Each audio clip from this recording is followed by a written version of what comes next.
Hi, Jim. How are you? Adrian, how are you? I'm doing great. How about yourself? Adrian, can you hear me? Yes. Can you hear me? I'm not hearing you. I see your lips moving, but no sound. Okay. Let me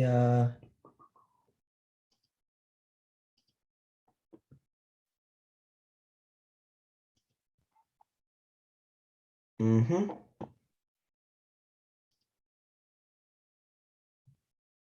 Hmm. Can you hear me now? No, not yet. Not yet. Okay.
Hey Jim, how's it going?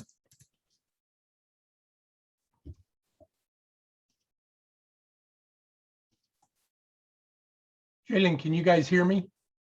Yep, I hear you just fine. Adrian, can you try to speak again? I think the problem was on my end.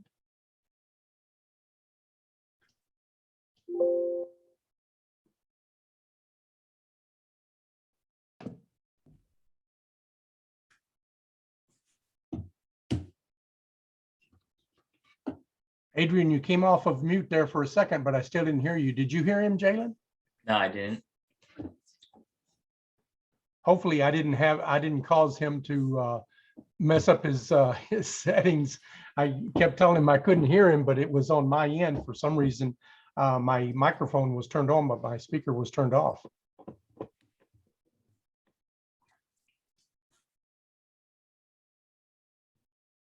There we go. He's coming back in.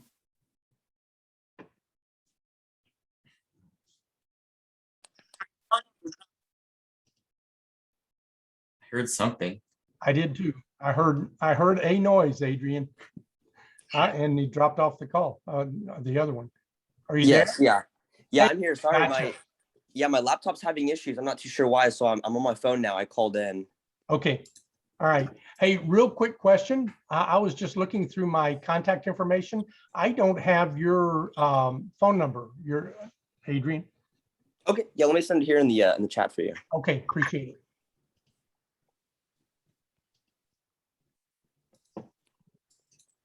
So what's happening today, gentlemen? Yeah, we just had some follow-up questions just to clarify how we'd be able to work together. Okay. And yeah, I just have, I think, 5 questions. I added another question about your email I got yesterday. Okay. About the deal with Fairwinds. Yeah. Yeah. But Yeah, we just wanted to start off by asking, so since we were, you're definitely open to KPing or deal and working with us, would it be all right if we start using your name on our LOI and when we're talking to brokers? It would be, but we would want to clarify what that looks like. So when I'm working with a new investor group, what I tell them is, look, for me to be on the deal and to KP the deal, provide net worth, liquidity, and a schedule of real estate owned, that we want to make sure that we're clear on what that looks like. And so on the we want to do at least 3 deals with you, so that, and to be honest with you, we'll do as many as you want to do. But after 3, that gets you through a lot of the hurdles that you need to overcome, as far as, okay, now I have a scheduled real estate owned. We own 3 assets. We've done 3 deals that are agency debt, non-recourse lending. So we meet those requirements. If you're actually signing on the loans, and you may or may not meet, the rest of the requirements in regard to net worth and liquidity, but it'll get you through a lot of the hurdles. And for a lot of people, they no longer need us to continue to do deals. Now, some will, because there's still pieces missing for them. But for some people that already have most of those things, after 3 deals, they're good to fly on their own, so to speak. And so what we tell them is, what does that cost? So for us to do that, it'll average out to be about 33-35% per deal, but we front load it. And the reason we do that is because your first deal is the riskiest deal. It's the one that if you're going to kind of make your big mistakes, or have some real problems, it's going to happen in the first deal. So we want to put ourselves in a position that we are able to step in and take control of that deal if necessary. We don't want to do that. We want you guys to do that. But we also find that we have to do a lot more of the work in the early deals, oftentimes. And so we will front load the first deal to be 50%, the second deal to be 35%, and then any deal that you want to do with us after that, 25%. And to be honest with you, depending on the size of the deal and how much net worth and liquidity is needed on any particular deal, we can negotiate some of that moving forward. But yeah, if those terms are good with you guys, then absolutely. You have access to my bio. You can use my bio. You can use whatever you need in regard to working with me, to help you make introductions or get deals done. Absolutely. Yeah, we spoke it over, and yeah, we definitely love to take you up on the offer and commit to doing 3 deals together. So you only do agency non-recourse, because I know we were talking about you remember that 140 unit deal in San Antonio? Kenneth Sumner's had it, but there was a fire. Yeah, so it's not just agency, it's really non-recourse lending. So we've done this. Most of the deals that we have been helping people with this last year have been bridge loans. The vast majority of them are bridge loans. Yeah. Aren't those partial recourse though? Most of them are non-recourse. Oh, Especially if you're looking at 5 million or more. Now, if you're looking at under 5 million, some of them are offering partial recourse.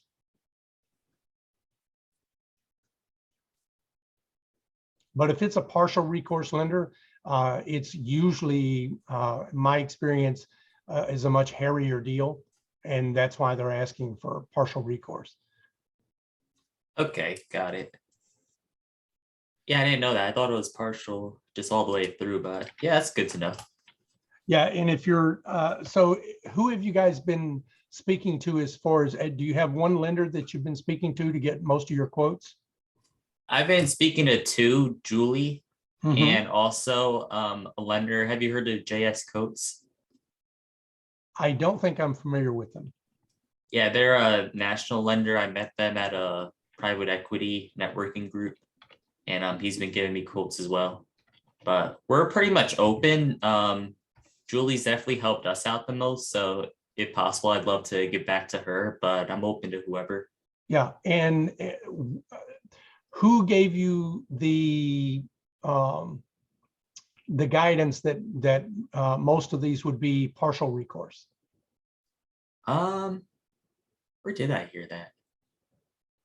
I think I was listening to a podcast. Okay, Think I it just was- wanted to make sure that Julie hadn't. Julie had a lender for some really hairy deals that was does a lot of hard money lending, and she had a couple of deals that we had looked at some of their terms, and they were a partial recourse. And I know there's some credit unions out there that that are partial recourse on the first deal or two deals until they get comfortable with you. But just wanted to make sure that you know that it's not.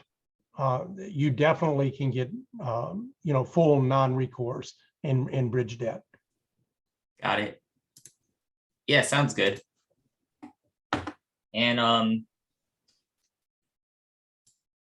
so that one out the way. So for 50% of the GP, so does that mean would we be locked into like a 80-20 split or like 70-30? No, the waterfall structure, whatever you guys, so we would want you guys to raise the capital for your deal. That doesn't mean we won't help if you need help, but we don't want to be responsible for having to raise all the capital. And if you don't feel confident doing that, then we can introduce you to capital raisers that can help you.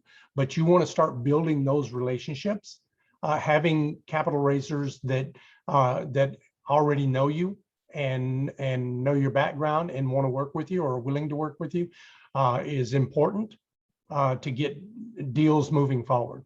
And almost everyone that I know has at least 3 or 4 different capital raisers that help them get their deals done.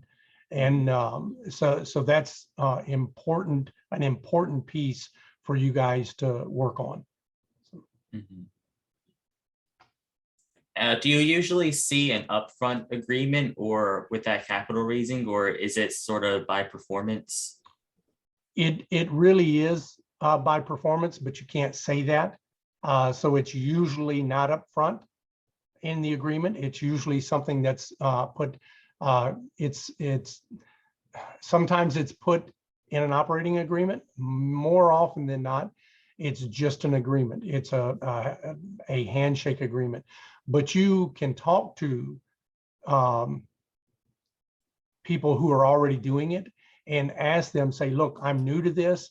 Can you tell me what to expect? How have different sponsors worked with you? What does it look like? Because if you ask on the internet, or if you ask an attorney, an SEC attorney, or even older private equity groups, you're going to hear that you cannot do that. So legally that it's not, you can't do it. I'm not going to tell you whether that's true or not true, but I will tell you that attorneys and CPAs, their default answer is no, you can't do that. That's always the first answer. And the reason for that is they're there to protect you and also to protect themselves. More importantly, themselves. And so there's people out there that will push the envelope. I'll give you an example. Do you know who Tom Wheelwright is, a CPA? Yes, the tax guy. So compare Tom Wheelwright, who is an avid spokesman for paying zero taxes. And he really pushes that idea to your normal CPA who will tell you that's hogwash, it can't be done, and anybody that's doing it is probably doing it illegally. Okay, that's kind of your comparison. Most CPAs will fall into the latter camp. So you know, for me, I'm always looking for people who are pushing the envelope, who are willing to stretch and run right up to the edge of what is legal or not legal, because most of the things are not either legal or not legal. Most of them Yeah. are set by precedent. And most of the laws that are written, particularly laws that are written by the SEC, that govern the SEC, are Yeah, very, very they don't vague, really like specify anything. And all the no because they action want to letters be have able to read make a through. decision Yeah. on each thing. They don't want to have their hands tied. So, Yeah. you want to have private conversations with people to find out how they're being paid and what the agreement looks like. Yeah, I'll find that out, because how I interpreted it is that you can't give them a commission. Like Correct. you can't just pay them up front, but equity should be fine. But yeah, you're right. I'll definitely have conversations and see what people are open to, and I guess just learn more what people are doing now. And yeah, just do that. I was going to say, if you're in any private Zoom calls with capital raisers or masterminds of capital raisers, don't be afraid to ask that question over and over and over again, and to reach out with a personal phone call with people that are doing it, so that they feel more comfortable not to have to answer in a public forum. Okay. So, All right. Yeah, that makes sense. Yeah. And yeah, I know you said earlier, depending on the size of the deal, you're open to negotiating, but just for just like normally by half the GP, you're also taking half the like fees and cash flows as well. no. So that's the biggest difference, is most of the sponsors out there that are taking a smaller fee want to take whatever their percentage is of everything. And so typically I'm not taking the acquisition fee or the asset management fee. That doesn't mean that I don't want to participate in those things, but it's a case-by-case basis. Okay.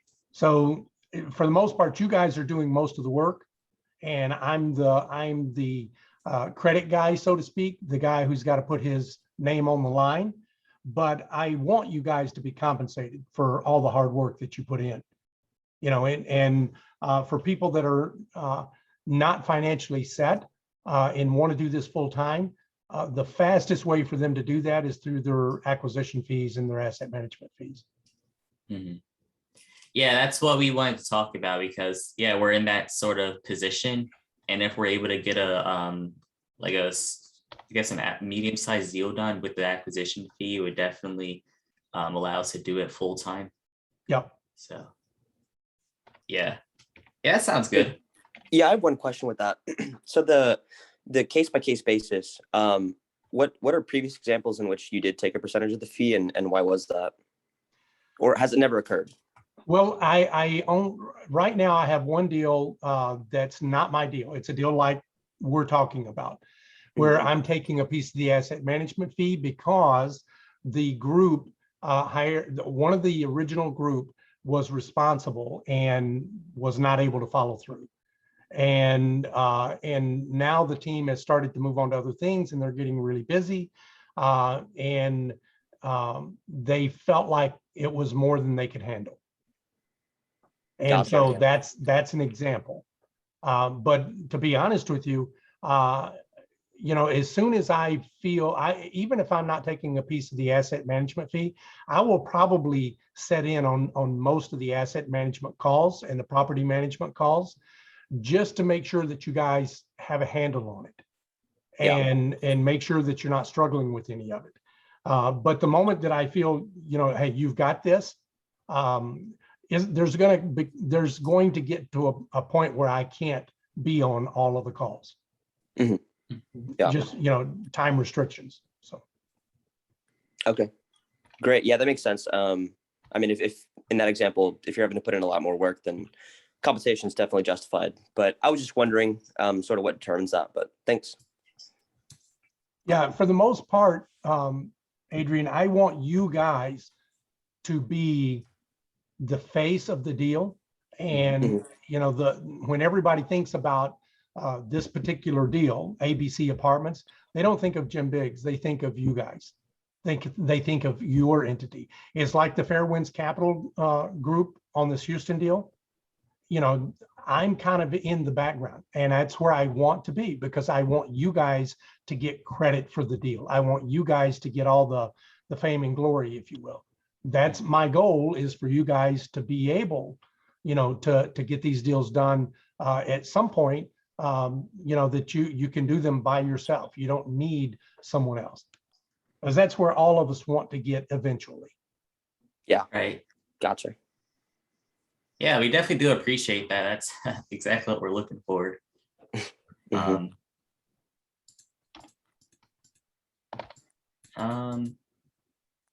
Yeah, so in regards to, so I'm assuming then with the sale or refinance date, then we'd be sort of the leads to sort of picking it at time, as long as it really makes sense to do so. Yeah, I mean, I will gladly, you know, collaborate with you guys in regard to how a deal looks and the underwriting. But yeah, I would expect you guys to do the underwriting, find the deal, you know, and do most of that work.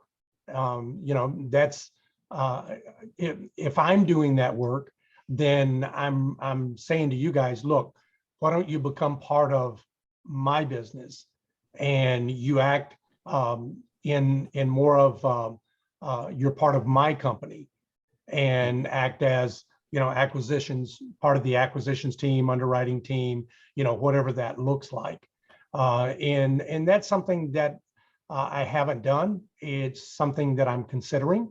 I've had some people request that they would be more comfortable in that position.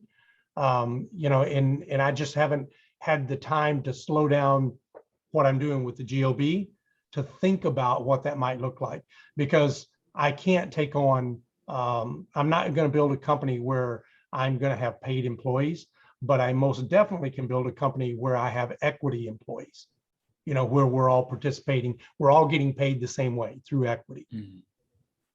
Yeah, yeah, sounds good. Yeah, I just have two more. I don't know if Adrian has more, but so a lot of brokers, when we're on the calls with them, they'll ask us for proof of funds. They'll still send us the deals usually, but I think like getting to that next step, it's what they really want to see, which makes sense. I mean, if I was a broker, I'd want to, before really you know, bringing them to the second and third round.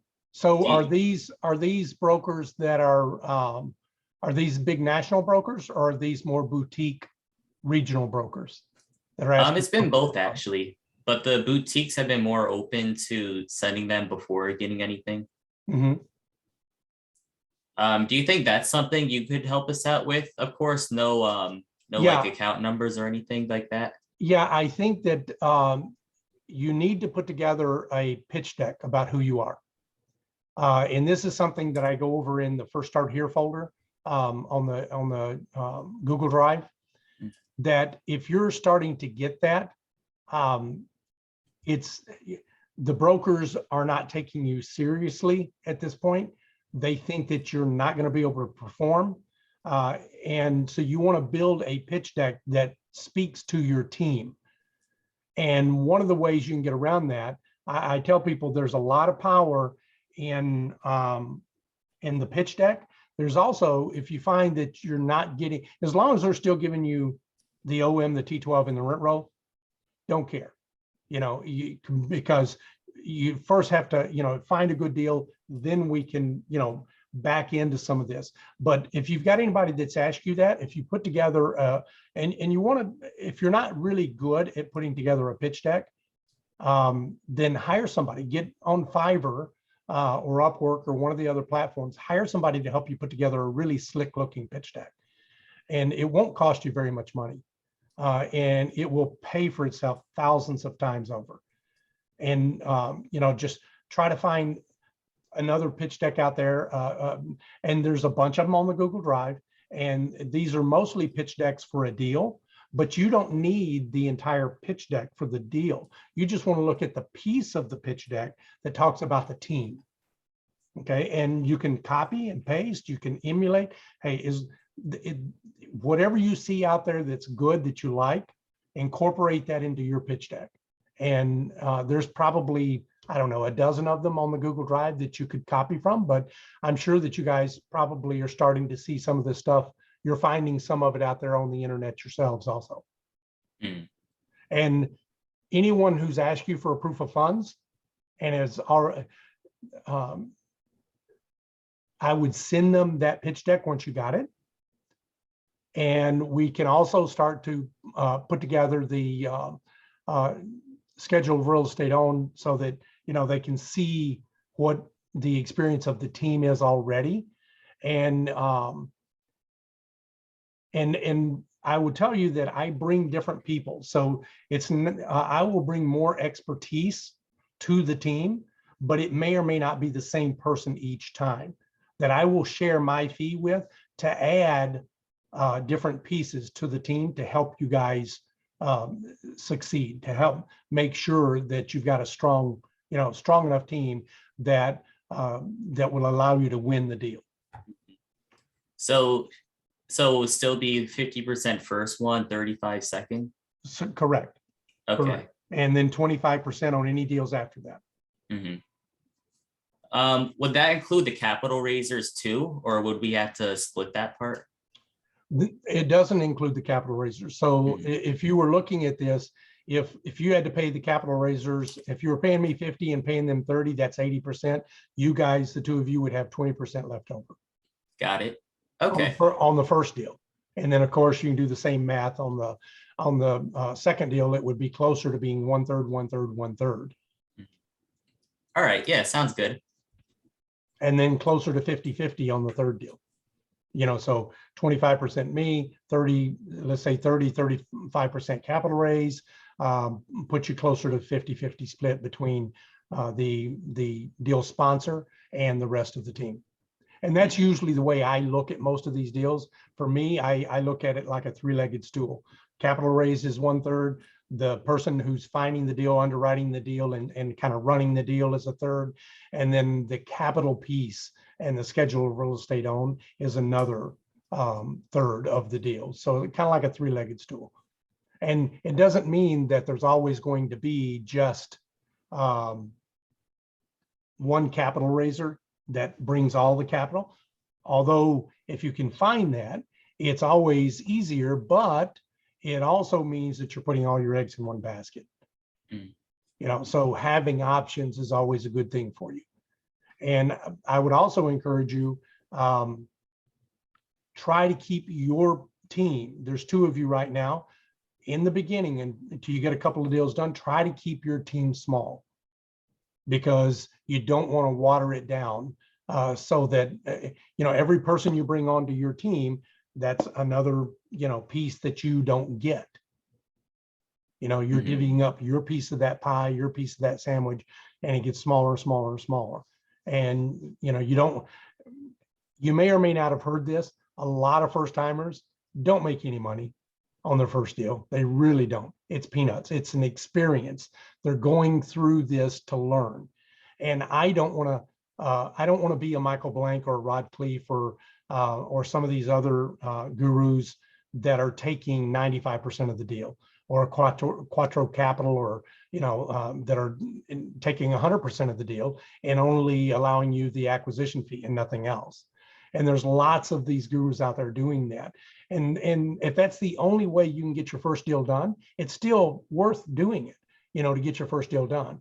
But I really, I remember being in that position, and I remember how hard I worked and for how long I worked for peanuts, for nothing. And I just don't feel like it's fair, you know, so that's not who I want to be. Yeah, sounds good. Yeah. Did you have to go at 1 o'clock? I think 12 for you guys. Hold on just a second.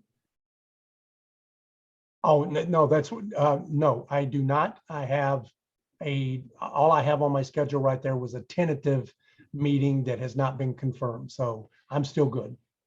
All right, great. So yeah, we were thinking just me and Adrian would run the deal, but we would need probably capital raisers and someone to put up the at-risk capital.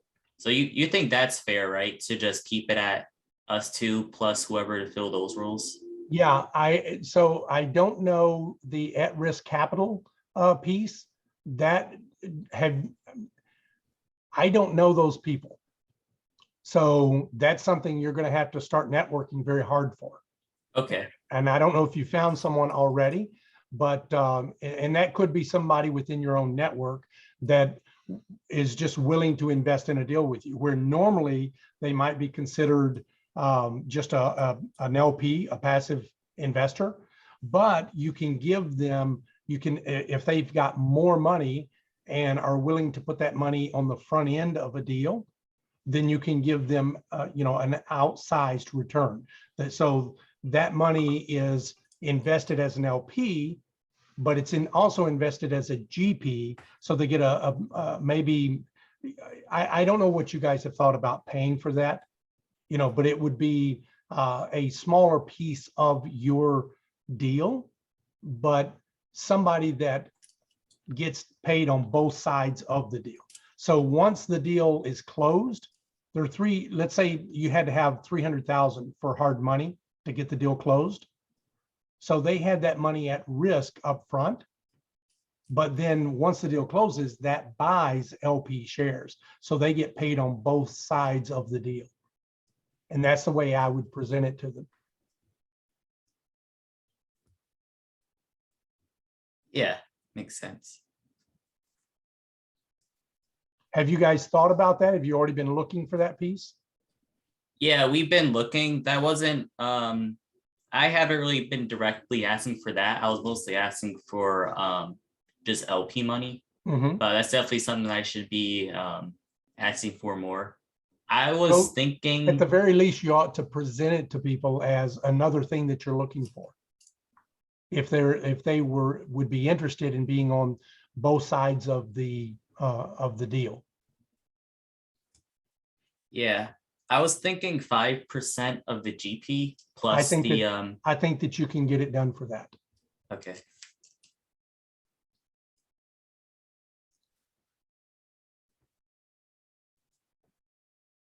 Now, I know for a fact there's some high net worth individuals out there that have small family offices that specifically offer hard money lending for EMD, and they will give you hard money loan rates for that EMD, but they also they will negotiate the hard money rate depending on if they get a piece of the deal.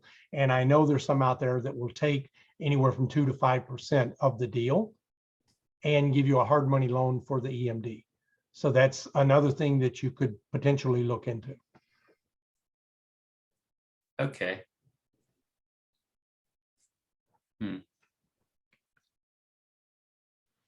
So then if we don't close with that, we'd be on the hook for like the Well, that's however much. the or something we problem with need to hard figure out. money. Yeah. So you guys may or may not have heard my story. I lost like 350K in a deal last year of hard money. I didn't hear that. And that's why I started the GOB network. I really thought that after that was, I couldn't have that kind of risk capital at my age, that I'd be better off just retiring and go and play golf 3 or 4 times a week. And so I don't do that. I don't act in that capacity at this point. And but there's still people out there that do. But you have to be cognizant of the fact, I know of 4 deals in the last 6 months where they've lost their hard money. So when you're borrowing hard money on an apartment building where there is they can't go seize the apartment building. It's very different than hard money on a house where they can step in and say, yeah, that house, I'm going to give you 40 grand for you to go buy this house. And if you don't perform, I'll take the house. But Yeah. you can't go take the apartment building because their hard money didn't buy the apartment building. It just paid for an earnest money deposit. And so it's 100% more risky. And it's very easy to lose that money. So you want to be cognizant of that. That's why it's so important for you not to rush into this. Build your relationships first. Make sure that you know, okay, who's going to be with me on the capital raise side. Who do I know that I can call? And I need to have a Rolodex. Who have I already spoken to as potential LP investors? And have they given me any soft commitments? Who is likely, where can I go to get the EMD money if I don't have it? And if you don't have to pay a hard money lender for that, if you can find a partner, if you know someone personally who has the ability to do that and understands the risk. And the biggest risk to losing that money, guys, almost every single one of them that have lost money that I know of in this last 6 months has been because they failed at the capital raise. That's where they lost the money. The deal fell apart because they couldn't get the capital raise done or couldn't get it done fast enough. So let that be a cautionary statement about one of the most important pieces you need to work on early. And once you start this, you're always a capital raiser. You're raising capital every single day, whether you realize it or not. Every phone call that you have is a potential capital raise opportunity. Got it. Yeah, that helps a lot. Yeah, more stuff for us to think about. Also, I know that you guys are looking at bigger deals, but if you're looking at a smaller deal that's, let's say, $2 or $3 million, realize that there's a lot of things that are going to be a lot easier. The capital raise is going to be a lot smaller, so you don't need as many people. The EMD money will be smaller if you have to put up EMD money at all.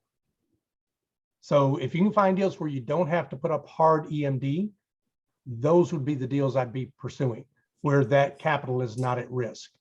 And that means you're probably going to have to look at a little bit smaller deal. You're probably going to have to look in tertiary markets. You may have to look in some of the markets that are not, quote unquote, the sexy hot markets, but it doesn't mean you can't find good deals. So do you think, as an example, if I said, tell me the 3 worst markets you could invest in the United States, what's the first 3 cities that come to your mind, or states that come to your mind? California, for me personally, probably Detroit, or I don't know. I hate to say it, parts of Chicago too. How about New York City? Oh yeah, I'd say that's pretty bad. Yeah, Okay. bad. So most of the apartment buildings in San Francisco and New York City are owned by very large institutional buyers. Most of it is owned, by REITs or by some hedge fund, or, very, very, very big money, very, very smart money. So if those are such bad markets, why are they putting all their capital there? Well, I don't know. Well, I'd say my opinion is that they just have so much money that they have to put somewhere. But I mean, I guess it has appreciated by the time they bought it till now.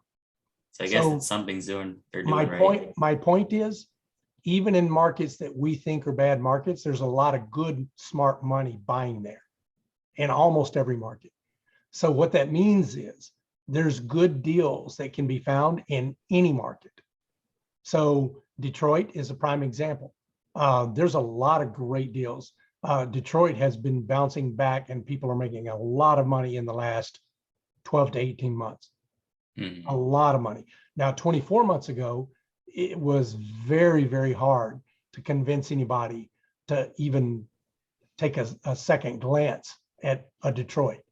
But because of that, if the average price per door on these assets, on 100-unit assets, is averaging 80 to 120,000 a door now, and you could buy, and the average rents are, let's say, $1,000 to $1,200, and you could buy that same asset a nice looking asset. Because if you've not been to Detroit, there's nice apartment buildings there. There's, you know, pretty apartments with nice amenities. People are taking good care of them. And let's say you could buy it for 35 a door and it's still renting out for 900 to 1,000 a door. It's going to cash flow like crazy compared to these other markets. And people that were smart enough that said, look, just because Detroit is down doesn't mean there's not good deals here. Doesn't mean I can't find good tenants that still have good jobs. You know, so that's just a caveat to don't automatically discount, especially on your first couple of deals where I would also tell you that I think the best market for you to invest in on your first few deals is ones where you are really, really close and you know it like the back of your hand. So for me, I live in the Chicagoland area. There's lots of neighborhoods in the Chicagoland area that I know that I would most definitely invest in. So I don't know if you guys know the Chicagoland area at all, but there's places in neighborhoods in Chicago, like Wrigleyville, Hyde Park on the south side, and Naperville is a suburb, Lincoln Park. These are great areas to invest in, great areas to invest in. And you'll find those just about anywhere. So. Yeah. How much do you usually see for the earnest money, if there is any? 1 to like 2%. Okay. Yeah. All right. And you can always ask brokers, say, you know, if they don't give you a specific, particularly if it's an unpriced deal. Now, the smaller deals will usually be priced, but if they're not, you know, always ask the broker, you know, hey, our partner, our primary money partner was wondering, what does it take to win the deal? You know, always put yourself in a position where you don't have to be, I always put myself, if I can, in a subordinate position so that I can ask questions that are not me asking, but one of my partners. So if I don't have an answer, I can say, oh, well, I'll have to get back to you on that. I would have to consult with him. It's one of the things, the reasons I love considering myself an intern when I can, is because as an intern, I can always ask somebody else and they don't expect me to know the answers, and they give me a lot of leeway to make mistakes. So in the very beginning, it's a really, I think, a neat little trick to use to make mistakes. And the other little trick to use is when you're still, if you still like you feel like you're in a learning phase, call brokers in markets that you don't want to invest in, you know, and practice on them. Don't practice on the ones where you really want to be doing deals. Yeah. Yeah, we've been practicing on this one group. Adrian knows what I'm talking about. It's like they're one group in San Antonio. They kind of have a bad reputation, and we've really been going with them just because everyone else in the area knows they don't really give the best deals and stuff. But we definitely learned so much talking to them, and yeah, going to other people after is much easier. Yeah. And here's another thing, guys. Don't expect that you need to find a great deal. You just need to find a good deal, because great deals are very, very hard to find. And if I have a great deal, I'm a broker, who am I going to give it to? People you like the best and work with already. People that have put a lot of money in my pocket already, and I know they can perform. Not the brand new group that I don't know and that I've never done a deal with. Yeah. You know, so until you've actually done a deal with them, you're really not on their radar.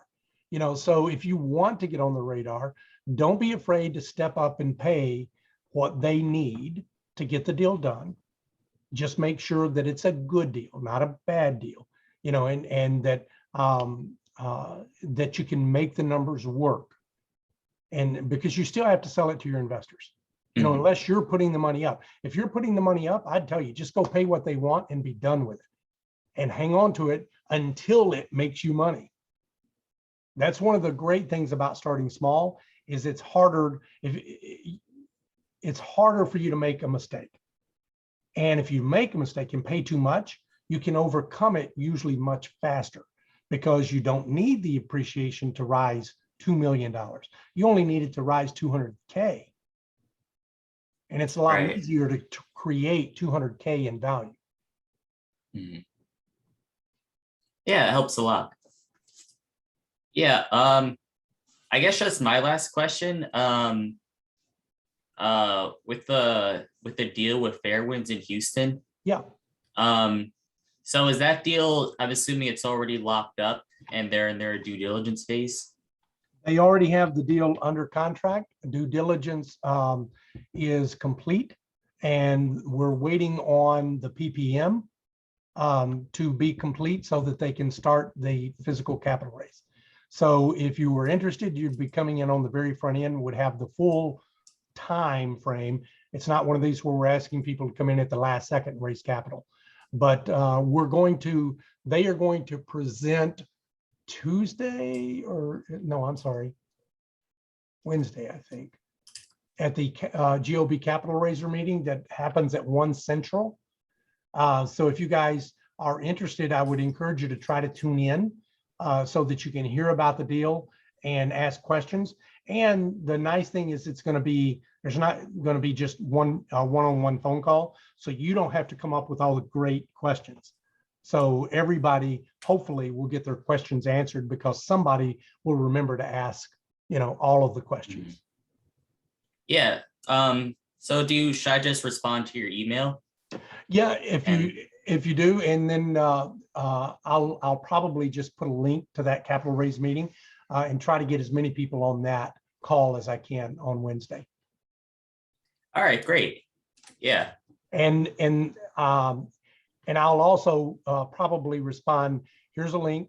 Can you be on this call on Wednesday? And if not, would you be able to get on a call later this week, or would next week be better? Something Okay. along those lines. So I can try to gauge if we need to have more than one call, or, and when we might want to put that together. Yeah, sounds good. Okay. Yeah, well, that's all of my questions that I had. Adrian, you have anything? No, I don't. I think you answered all of our questions. I've been taking notes here as well. Just appreciate the time. Thanks for all the help. Okay. All right, guys. It's great talking to you, and hopefully we'll see you guys on Wednesday. And keep plugging and let me, keep me abreast of how you're doing. And, I enjoy the phone calls. So I think that these are good for both of us. Yeah, great. Thanks so much. We'll stay in touch. Okay. Talk to you soon.